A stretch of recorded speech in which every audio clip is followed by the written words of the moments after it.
Brought to you by ITIL.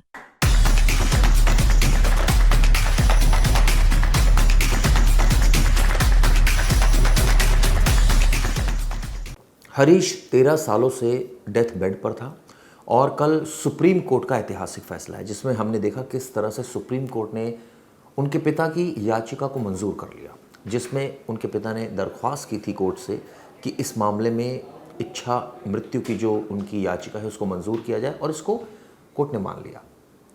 बहुत बड़ा फैसला है। ये पहली बार ऐसा हुआ है जब सुप्रीम कोर्ट ने इस तरह की बात मानी। लेकिन क्या दोस्तों आपको पता है कि इसका मतलब क्या है? किस तरह से अब हरीश को मौत दी जाएगी? इसका तरीका क्या है, इसके बारे में आपको बताता हूं। दरअसल कोई घातक इंजेक्शन नहीं दिया जाएगा, इस तरह की बात है, और ना ही कोई ऐसी मेडिसिन दी जाएगी जिससे हरीश की जान ली जाए। इसका एक प्रोसेस है, वो आपको बताता हूं। हम सबको पता है कि all India institute of medical sciences यानी एम्स के जो पैलिएटिव केयर सेंटर है वहाँ पर उसको भर्ती कराया जाएगा। वहाँ की एक रिपोर्ट भी आई थी जिसमें उसको कहा गया था कि वो ठीक नहीं हो सकता। ऐसे में डॉक्टरों का जो पैनल है वो पूरा बाकायदा मूल्यांकन करेगा क्या स्थिति है पूरे मरीज़ की, और उसके बाद ये पुष्ट करेगा कि उसके ठीक होने की संभावना है या नहीं। आप सोचिए परिवार के लिए कितना दुखद बात है कि इतना लगातार वो इतने सालों से गम झेल रहा है। अब इसी वजह से सुप्रीम कोर्ट ने भी शायद ये सोचा कि एक बार गम देना ज़्यादा सही है, बार बार इतने लंबे समय तक गम देना ठीक नहीं है। हम सबको पता है कि मरीज़ को जीवित रखने के लिए कई मेडिकल सपोर्ट्स लगाए जाते हैं, जिसमें वेंटिलेटर होता है, ऑक्सीजन सपोर्ट होता है, फीडिंग ट्यूब होती है, ये ऐसी तमाम चीज़ें होती है। लेकिन अब धीरे धीरे वेंटिलेटर जिससे शरीर के ऑर्गन्स चल रहे हैं उसको हटाया जाएगा। इसके अलावा फीडिंग ट्यूब को हटाई जाएगी, ऑक्सीजन सपोर्ट है उसको हटाया जाएगा, और उसके बाद यानी इलाज को वापस ले लेना इसको कहा जाता है। इसको एक प्रॉपर टर्म जो कहा गया वो इलाज को वापस ले लेना। इसमें इसके बाद शरीर को उसके हाल पर छोड़ दिया जाएगा।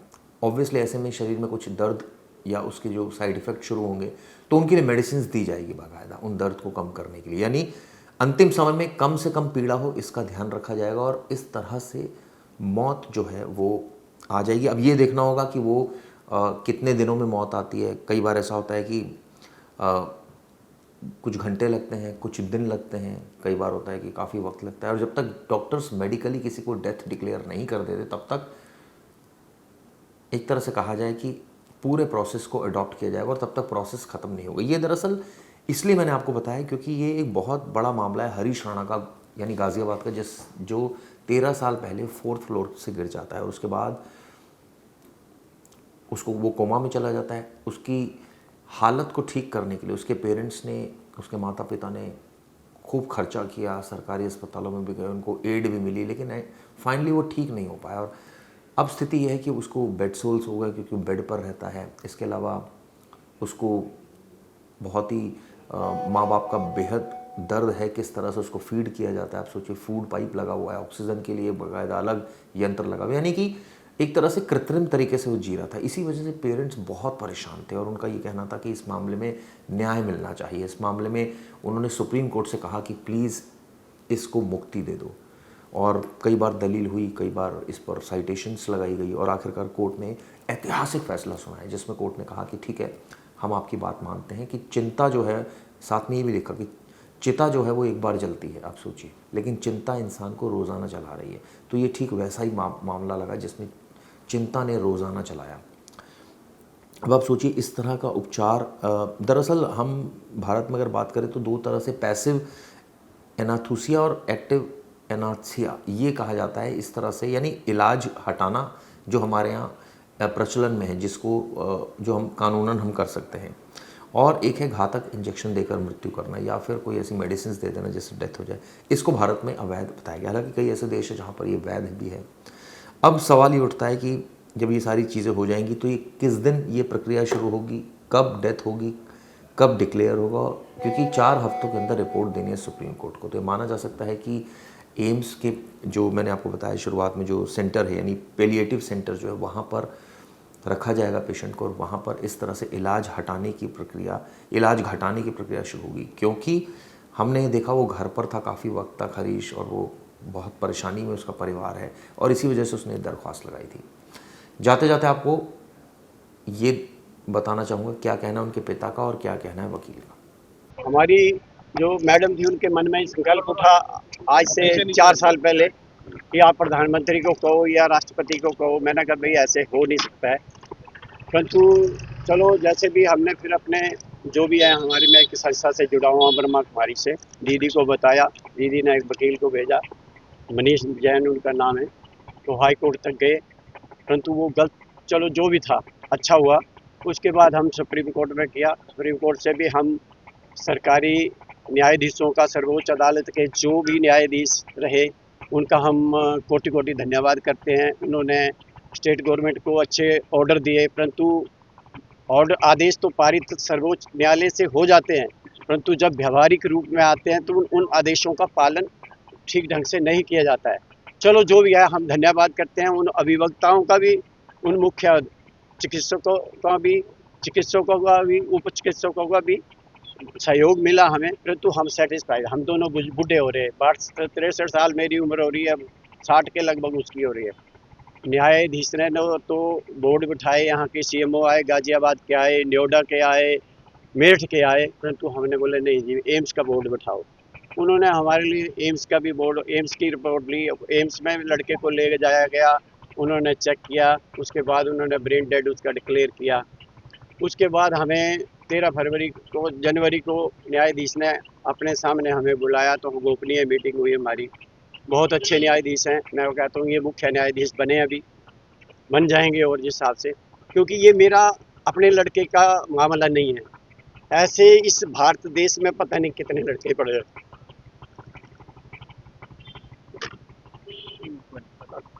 तो हम चाहते कि सबका भला हो, कल्याण हो, तो इस जनहित के हेतु हमने ये स्टेप उठाया कि ऐसा होना चाहिए मेरे जज साहब को। उन्होंने उसके बाद 15 को जजमेंट होनी थी।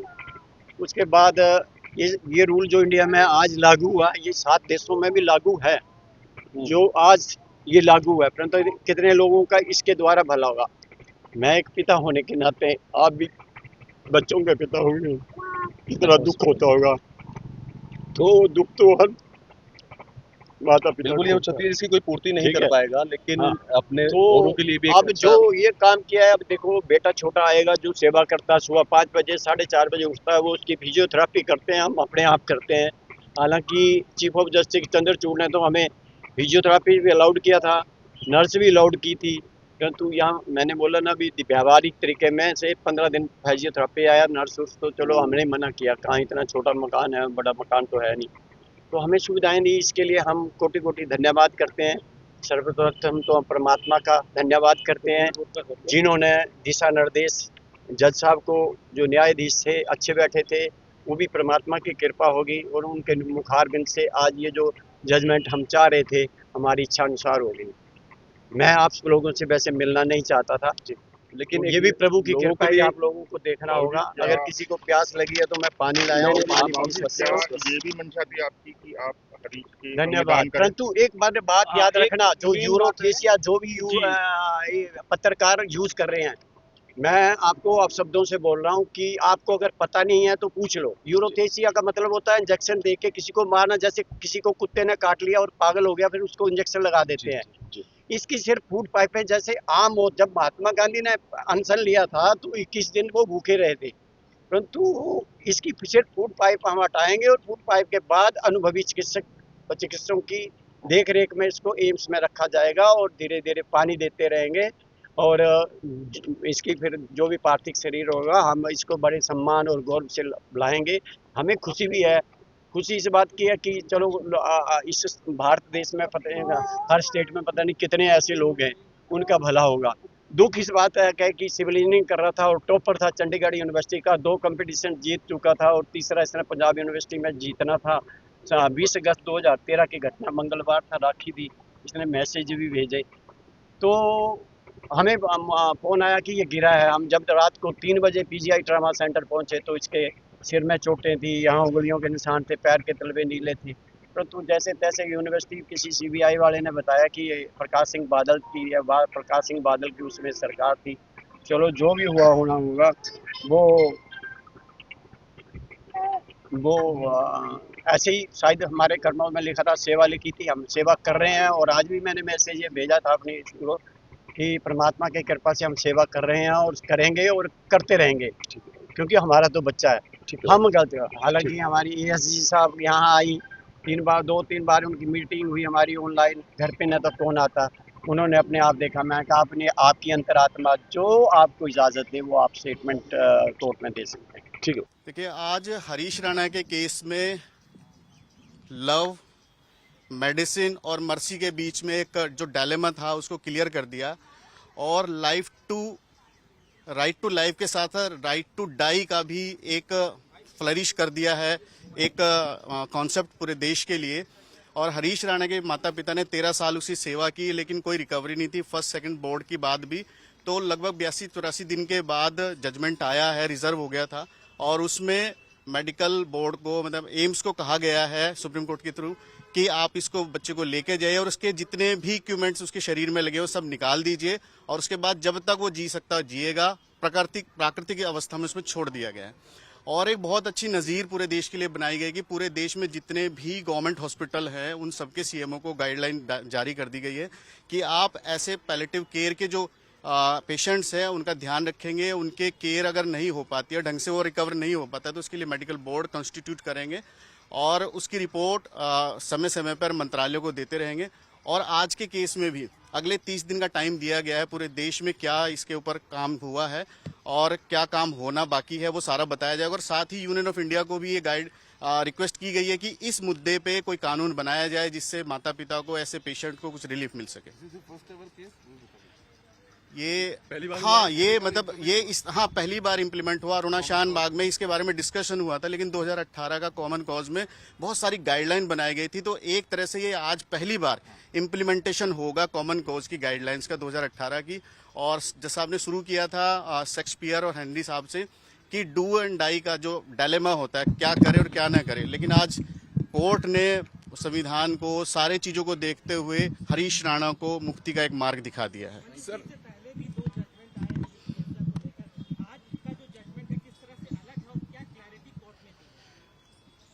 जजमेंट अलग नहीं है, ये साइमल्टेनियसली स्टेप बाय स्टेप हुआ है। पहले अरुणा शानबाग में डिस्कस हुआ था, उसके बाद कॉमन कॉज में और अच्छे से डिस्कस हुआ था, और आज और भी ज्यादा स्टेप बाय स्टेप डिस्कस हो गया है।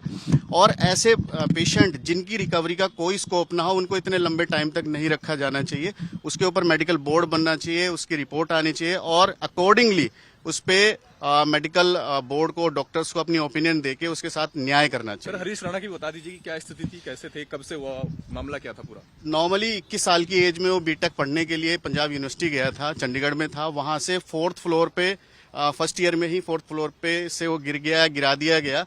उसके गर्दन में बहुत सीवियर चोट लगी, मतलब पूरा हेड इंजर हो गया, और तब से ही वो 100% पैलेटिव केयर पे चला गया, मतलब कोई रिकवरी के चांस नहीं थे। और 20 अगस्त 2013 की ये बात है, और आज हम 2026 में खड़े हैं। 13 साल की लगातार मेहनत से सारी तरह की जितनी भी एडवांस चीजें अवेलेबल है मेडिकल साइंस की, सारी यूज की गई, लेकिन कोई भी रिलीफ नहीं मिला। तब हम सुप्रीम कोर्ट आए, इससे पहले हम हाई कोर्ट गए थे, हाई कोर्ट ने रिजेक्ट किया, उसके बाद सुप्रीम कोर्ट आया, उसके बाद भी सुप्रीम कोर्ट से भी एक रिलीफ मिली थी। अब 3rd स्टेप में हम एमए में आए थे मिसलेनियस एप्लीकेशन लेके, और जिसे अलाउ कर दिया गया।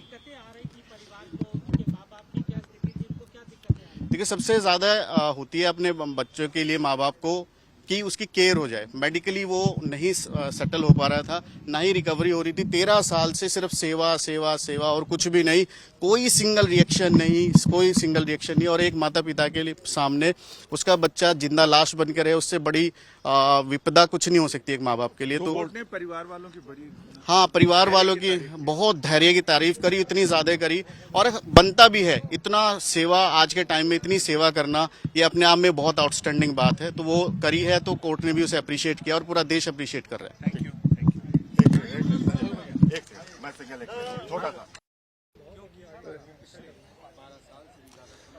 पैसिव यूथेनेशिया यानी इच्छा मृत्यु, इसे लेकर सुप्रीम कोर्ट ने एक अहम फैसला सुनाया है। जस्टिस जेबी पारदीवाला और जस्टिस केवी विश्वनाथन की पीठ ने इस मामले में 2018 में दिए गए अरुणा शानबाग के फैसले को आधार बनाते हुए अपना निर्णय इसे और आगे बढ़ाया है। हमारे साथ हरीश राणा के वकील मनीष जैन हैं। मनीष जी, कितना अहम है ये फैसला और कितना भविष्योन्मुखी है? बहुत ज़्यादा भविष्योन्मुखी है, इसलिए क्योंकि पूरे देश के सीएमओज को, सारे डिस्ट्रिक्ट हॉस्पिटल्स को डायरेक्शन दे दी गई है कि इस तरह का कोई भी मैटर आता है, पैसिव यूथनेशिया का नहीं, मतलब पैलेटिव केयर से रिलेटेड, जहाँ पे पेशेंट किसी भी तरह से रिकवरी ना कर पाते तो उसके लिए प्राइमरी और सेकेंडरी मेडिकल बोर्ड बनाए जाए और इसकी समय समय पर रिपोर्ट अपने मंत्रालय को करते रहे। और साथ में सेंट्रल गवर्नमेंट को भी रिक्वेस्ट की गई है कि इस तरह के मैटर पे कोई एक फर्म लेजिस्लेशन बनाए जिससे पूरे देश में एक फॉर्मेलिटी आ जाए। और इस मामले में तो बहुत बहुत अच्छा जजमेंट हो गया है और जस्टिस पारदीवाला और विश्वनाथन साहब बहुत ही संवेदनशीलता के साथ, बहुत सेंसिटिविटी के साथ इस मैटर को डील कर रहे थे। इसमें 2018 में जो अरुणा शानबाग के मामले में मैटर वो निर्णय आया था कोर्ट का, उसमें कोर्ट का इन्वॉल्वमेंट था, लेकिन इस बार कोर्ट ने कहा है कि जो 2 मेडिकल बोर्ड होंगे वो ही तय करेंगे, यानी कोर्ट का कोई इन्वॉल्वमेंट। देखिए, अरुणा शानबाग का मैटर बहुत पुराना है। 2018 में कॉमन कॉज की जो पीआईएल थी उस पर डिस्कशन हुआ था और अब फाइनली एक फ्रेश केस के साथ ये डिस्कशन हुआ और उसमें सारी चीजें अभी वापस से डिस्कस हुई है, क्या एक्टिव है क्या पैसिव है, क्योंकि डिटेल ऑर्डर प्रोनाउंस वो बाद में मिलेगा। अभी तो जो उसका ऑपरेटिव पार्ट है वो हमारे साथ डिस्कस किया गया कोर्ट में, तो बस इतना ही सबको पता है। थोड़ी देर में, घंटे 2 घंटे में हमारे पास पूरी डिटेल आ जाएगी क्या क्या डिस्कशन हुआ है एक्चुअली। तो इसमें एक चीज और कि एक्टिव यूथेनेशिया और पैसिव यूथेनेशिया, तो हमारे दर्शकों के लिए आप बता दें कि दोनों में फर्क क्या है। एक्टिव में मतलब आप किसी को जैसे पॉइजन का इंजेक्शन लगा देते हो और पैसिव में मतलब आप उसको ऐसी सिचुएशन में ले आते हो जो नेचुरल होती है, बस इतना से ही फर्क है और कुछ ज्यादा।